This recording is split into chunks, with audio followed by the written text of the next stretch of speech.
नमस्कार मंडळी, पुन्हा एकदा तुम्हा सर्वांचं आपल्या लाडक्या यूट्यूब चॅनलमध्ये मनापासून स्वागत आहे.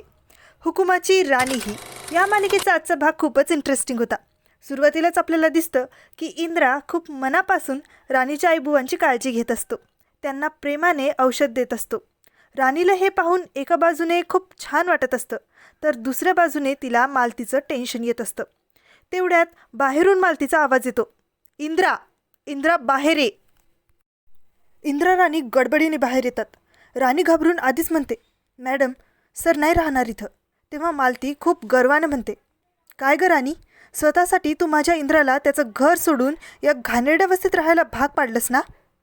तो इथं तुझ्या आईवडिलांची सेवा करतोय. तुम्ही काय करताय त्याच्यासाठी?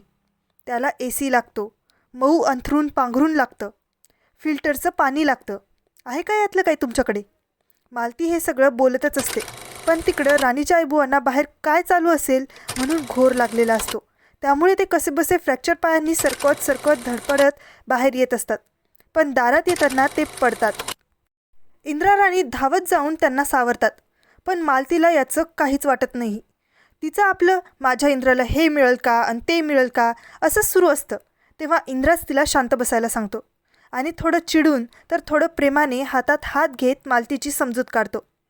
आई, अगं जेव्हा आपल्या घराला मला गरज होती तेव्हा प्रत्येक वेळी राणी एक स्ट्रॉंग सपोर्ट बनून उभी राहिली माझ्यासोबत. आज तिला, तिच्या परिवाराला माझी गरज आहे. प्लीज मला इथं थांबू दे. विक्रांत उर्मिलाला वाटतं, वा, आता अजून तमाशा होईल, अजून मजा येईल. पण मालती इंद्राला म्हणते, ठीक आहे, बस इथं स्वतःचा अपमान करून घ्यायला, पण मला इथं एक क्षणसुद्धा थांबायचं नाही आहे. तेव्हा राणी तिची समजूत काढायला कारपर्यंत जाते, तर मालती तिला धमकी देते की उद्यापर्यंत माझ्या मुलाला परत घरी बोलावून घेईन, तू बघच. आणि घरी जाऊन तर मालती रागारागाने राणीला खूप बोलत असते. चेटकीन कुठली, चेटूक केले माझ्या इंद्रावर तिने. आबा प्रयत्न करत असतात मालतीला समजवायचा, पण नेहमीसारखंच पालथ्या घड्यावर पाणी. मालती कसली ऐकते, बसते फनफन करत.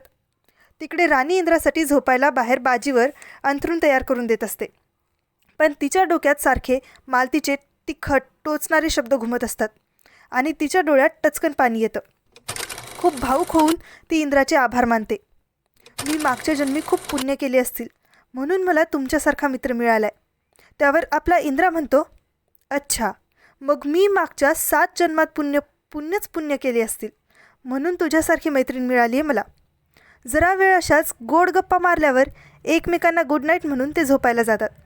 पण तो नालायक गजा लपून इंद्राचे फोटो काढतो. पुढील भागात आपल्याला असं दिसतं की गजाने हे फोटो विक्रांतला पाठवलेले असतात. तो इंद्रा आणि राणीविरुद्ध एक नवा कट रचत असतो. तर या सगळ्यांचा आभासही नसलेले इंद्रा राणी रात्रीच्या थंडीत मस्त शेकोटी पेटवून बसलेले असतात. पण एक नवं संकट त्यांच्या मागावर असतं.